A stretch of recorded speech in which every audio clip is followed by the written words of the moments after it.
It is a warm afternoon here in Baton Rouge. I'm Doug Mouton. The LSU buses have just left. The Tigers weren't supposed to be here until 3 o'clock. They got here about 20 minutes early. I noticed kind of no traffic in Baton Rouge, which is an extremely unusual thing. The team got here, the team got off the buses. Jay Johnson got off first. He is still, you can tell, still feeling the euphoria of the moment. He is still feeling the excitement. You can tell he's almost emotionally overwhelmed at this point, which was sort of how he was yesterday in Omaha. You can see that the thrill of Tiger Championship #2 for Jay Johnson, #8 overall, it's still hasn't fully sunk in, and he's still appreciating it. You got to remember, Jay Johnson's first championship was a team that was largely built by Paul Maneri. It was a lot of Paul Maneri recruits, and then he added Paul Skeens to it, and then obviously took him over the top. This team this year was 100% Jay Johnson built.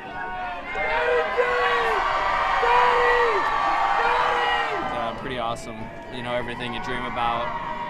Just because we did it 2 years ago, certainly don't take it for granted, and just so proud of this team. You know, I felt like we deserved to be in Omaha, and the longer the tournament went on, it was clear this is the best college baseball team in America this year, and they deserve to be champions. That team went through Omaha 5-0, only one loss in the entire postseason, 10-1 in the postseason. LSU got better and better. We've talked about it a bunch over the last few days. It's a team that was built a little differently than other LSU teams. This team was built on pitching and defense, built behind Cade Anderson and Anthony Ianson, LSU's 1-2 pitching punch. Anderson threw 16 innings in the College World Series, gave up 1 earned run in 16 innings. He was the most outstanding player, of course. He is the player from St. Paul's School in Covington. He's a Madisonville native, and he was spectacular. 24 hours been for you. Yeah, it's crazy, man. It's crazy. Don't feel real here. How many friends have you heard from in the last 2 days? Too many to count. Too many to count. When you see this, what does this mean to you? Yeah, everything I dreamed about. Everything I dreamed about. How good does this feel? Feels amazing. Best feeling in the world. When you see this crowd, what does that mean to you? I mean, that's what LSU's all about. I love these people. Has it all sunk in for you yet? It's starting to. I just appreciate everybody showing up. Pitching staff was great. Defense was great. LSU got just enough hitting at just the right time to win in Omaha. Derek, how special is this with these people out here? Amazing. This is what we do it for. We love these fans. When you're thinking about coming to LSU, this is part of it, isn't it? Absolutely. This is 100% the reason all of us come here. Nice shot. Thank you, guys.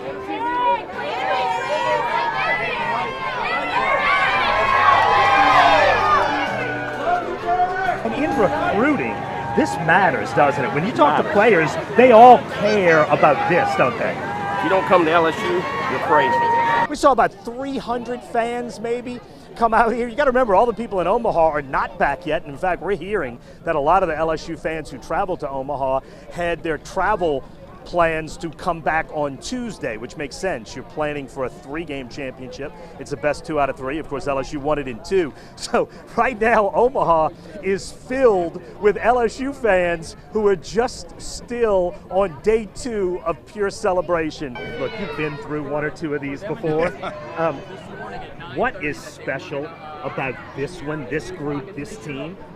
You know, Doug, that's a great question, because I think this team is unusual because there's a lot of different backgrounds, a lot of different ethnicities, a lot of different stories from where these guys came from, and they came together. A lot of new faces, only 12 players from last year's team, and for all these new guys to come together, they were so consistent, they were so tough, they were so together. That was the motto of the team, tough and together, and they consistently worked at it every day, and they rarely had a bad day. There's a few bumps in the road over the season, but man, this team was just prepared and together the entire time, and that's what made the difference. And Jay built this team a little different. This was a team built on pitching and defense, yes, which hasn't always been LSU's thing. Yeah, you're exactly right. I think defense flew under the radar a lot this year.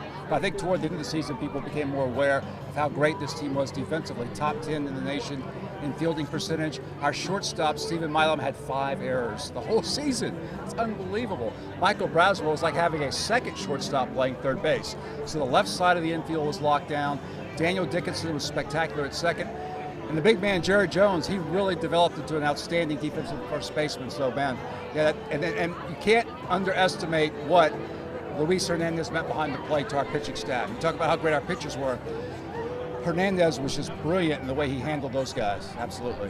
How much fun is this for you? I mean, you've been through a few of these. Yes. Does it ever get old? It does not at all, man. I tell you what, I got a little choked up at the end of being on the field yesterday at the end of the game. It hit me, especially when Coach Bertman came out on the field. And Coach congratulated all the players and hugged Jay, and they have such a great relationship. And Jay really has embraced the legacy here and carries on what Skip created, and it's stronger than it ever has been. This is what the scene looked like out here today. Go ahead. This is what the scene looked like out here today. The crowd, huge, at least for an event like this when it's at least 200 degrees out here. A fun day for LSU fans, a fun day for the team. For now, I'm Doug Mouton. We'll see you later tonight.